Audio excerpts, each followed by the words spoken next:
Hey guys, so today we'll be looking at this ANENG. It's a high precision multimeter. So basically it's going to come in just a normal box.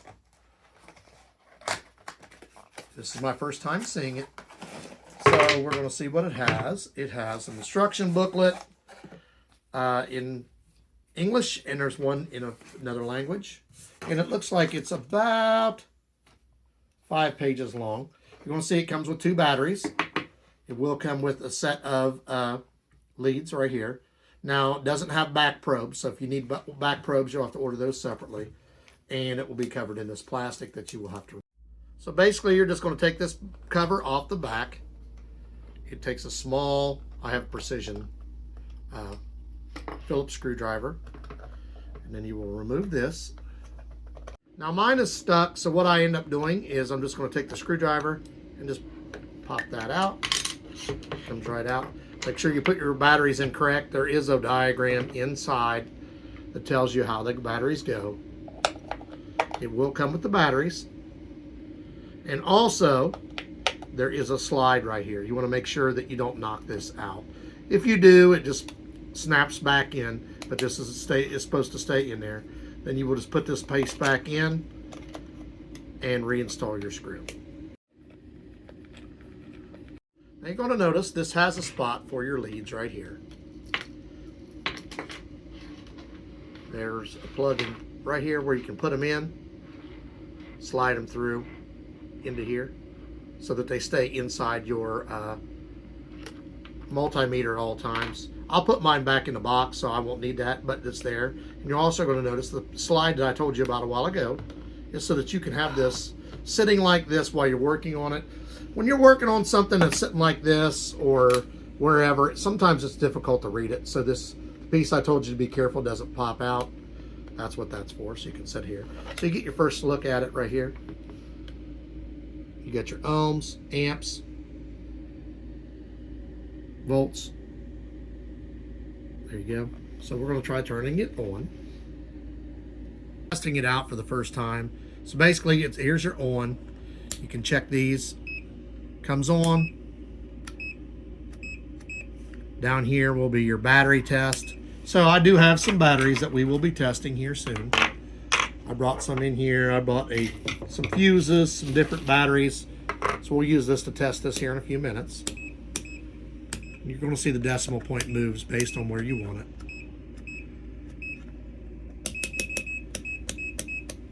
And then we'll just turn it off because you're going to basically plug these in. So your leads are just going to push in. You're going to notice you have 2 different ones, unfused and max. So you got to know which one you need to plug into. So right now we're getting ready to test the batteries. So we're just going to plug these into here. They're both plugged in, ready to test. This is a 9-volt battery. I know it's a 9-volt. So I'm going to go down here to where it says 9-volt. Positive to the positive, negative. And it has 9.36 volts right there if you read the screen. Well, 9.4. It bounced around a little bit.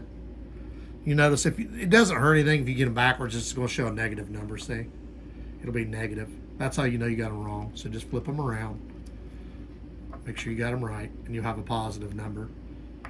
So we're going to test another battery.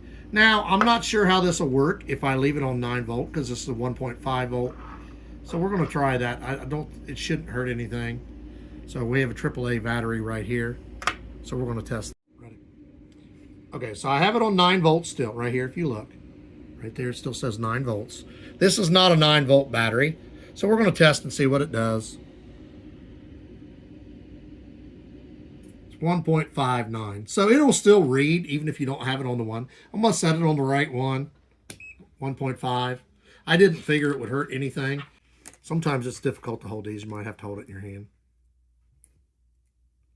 So I got 1.59 volts on this one. So we're going to check this one. This is a AA. It has 1.57 volts. And then we will try this one.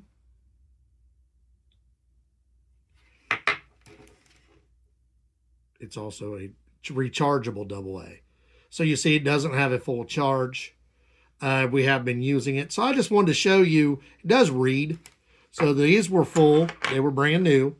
This one was a rechargeable. We've been using it. I haven't used it in a while, but I knew I wasn't recharged, so I wanted to check it, make sure it's reading properly. And it was. So now we're going to try some fuses. So we're going to get ready to check this. This is a fuse. So there's two ways you can check the fuse. You can do it, you can check ohms. It should be a 0 or a 1. Or you can go down to this one where it shows a speaker or a thing.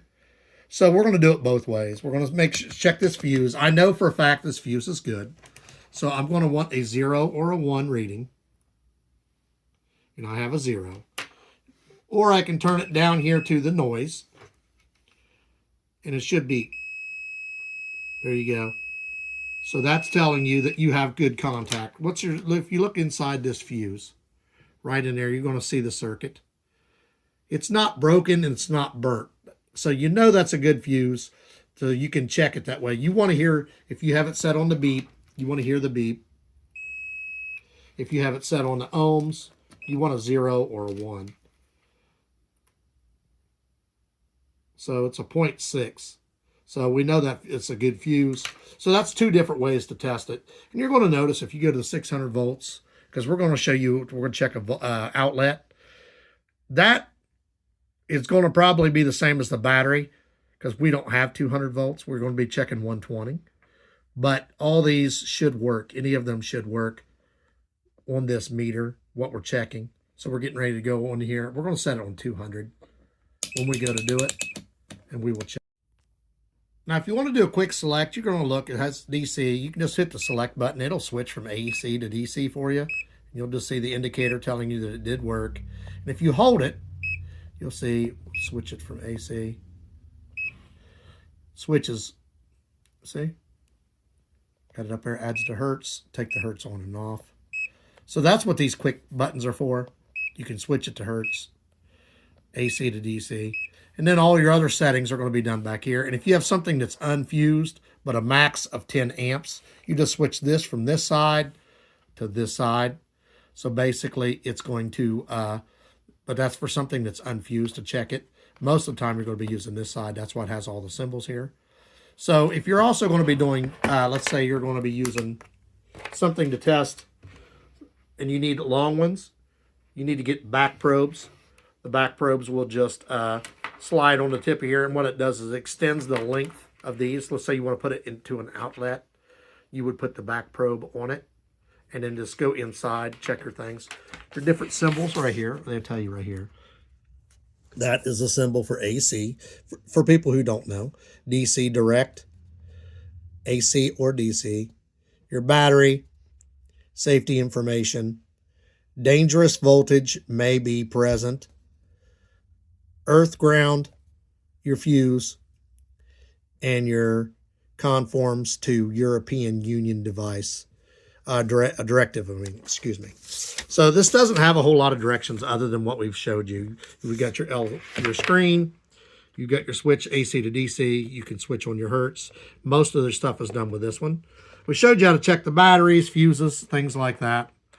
It's made of a really nice hard shell plastic, so it's protected. I do like the fact that if you want, you can just put your probes up inside of here. You can put them down like this, right there. Or you'll see the spot where you can snap these in. The rings right here, you can snap those in there if you want. Now you're going to have to do a little bit of pushing because this is not yet stretched out, as you see. So what you'll do is just stretch it out like that. This is the first time I've used it. So you just stretch them out. Once you've got them stretched out, you should be able to pop these in there. You just have to wiggle it. You see this is not yet stretched. You just push like that. That gives you the way you can keep the probes either way. Keep them inside of here. Because a lot of people, if you're an electrician or doing a lot with electric, you're going to use these and you're going to want to keep the probes with it. A lot of times when you're using electric, you're also going to need back probes. This does not come with the back probes, extending probes. We showed you how to check the fuses, the batteries. Basically, the only thing you're going to do is when you're checking electric, you're going to make sure you go positive, negative. So our last one we're going to do, you're going to look here. We're going to have our leads. These are what I told you. They do not come with this. We're going to do something. We're going to check some outlets. So what I've done here is I've added 2 leads. We're out here in getting ready to check in the voltage to this outlet. We know this outlet has power, so we're going to check it right here. When you look down there, you got to make sure you got good contact. Got 124.4 volts. Now, if I move, it will move around, but right there, we know we have power to that outlet. It had 124.4 volts. But basically, in order to get down inside of that, you're going to need these. These are called leads. These are called deep probes, excuse me, not leads. This piece is your lead. These are called your probes, back probes, probes. People call them different names. But in order, you see the tip of this compared to the normal tip is a long, thin tip. So what you do is you just install these, and it gives you the ability to go in deeper, and then you can just go through here like this. And then you check again, you're out. You got to make sure you got good connection. Move it around inside there till you touch it.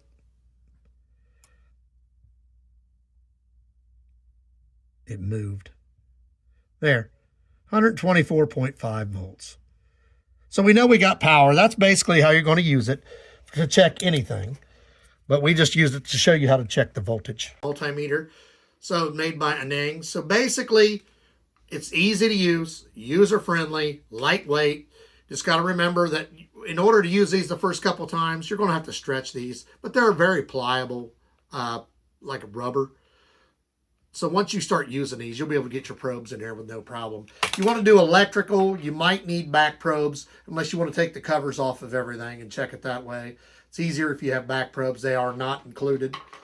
It's easy to use. It's user-friendly. Basically, everything is on this dial. 99% of the stuff you're going to use is going to have the positive and the negative in these two, but you do have this one over here for anything that is 10 amp max unfused, excuse me. The screen is easy to operate. These buttons are quick selects to go from AC to DC and to add your other one. It has this real nice piece here that lets you set it up like that. We're going to put the link for this in the description. Like, subscribe, give us a thumbs up. If you need an easy to use, user-friendly one that's economical, this will be the one for you.